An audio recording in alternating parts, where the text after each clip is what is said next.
तुलसीदास जी संस्कृत के विद्वान और हिंदी के सर्वश्रेष्ठ कवि माने जाते हैं। उन्होंने अपने जीवन काल में अनेक ग्रंथों की रचना की, जैसे कि श्री रामचरितमानस, हनुमान चालीसा, संकटमोचन हनुमानाष्टक, हनुमान बाहुक, विनय पत्रिका, दोहावली, वैराग्य संदीपनी, जानकी मंगल, पार्वती मंगल, कवितावली आदि। ऐसा माना जाता है कि उन्हें अपने जीवन काल में भगवान राम के दर्शन हुए थे। आज हम आपको इसी से जुड़ी एक कथा के बारे में बताने जा रहे हैं। कहते हैं कि भगवान राम के दर्शन करवाने के लिए हनुमान जी ने तुलसीदास की सहायता की थी। तो आइए जानते हैं इसके पीछे की कथा के बारे में। एक बार राम की भक्ति में तुलसीदास ऐसे डूबे कि दुनिया जहान की सुध न रही। तुलसीदास भगवान की भक्ति में लीन होकर लोगों को राम कथा सुनाया करते थे। एक बार वह काशी में रामकथा सुनाते समय उनकी भेंट एक प्रेत से हुई।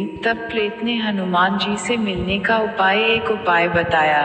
ये बात जानकर तुलसीदास जी हनुमान जी को ढूंढते हुए उनके पास पहुंच गए और प्रार्थना करने लगे कि राम जी के दर्शन करवा दें। हनुमान जी ने तुलसीदास जी को बहलाने की बहुत कोशिश की, लेकिन जब तुलसीदास नहीं माने तो हनुमान जी ने कहा कि राम के दर्शन चित्रकूट में होंगे। इस बात को सुनकर तुलसीदास जी ने चित्रकूट के रामघाट पर अपना डेरा जमा लिया। एक दिन मार्ग में उन्हें दो सुंदर युवक घोड़े पर बैठे नजर आए, जिन्हें देखकर तुलसीदास जी सुध बुध खो बैठे। जब युवक इनके सामने से चले गए तब हनुमान जी प्रकट हुए और बताया कि यह राम और लक्ष्मण जी ही थे।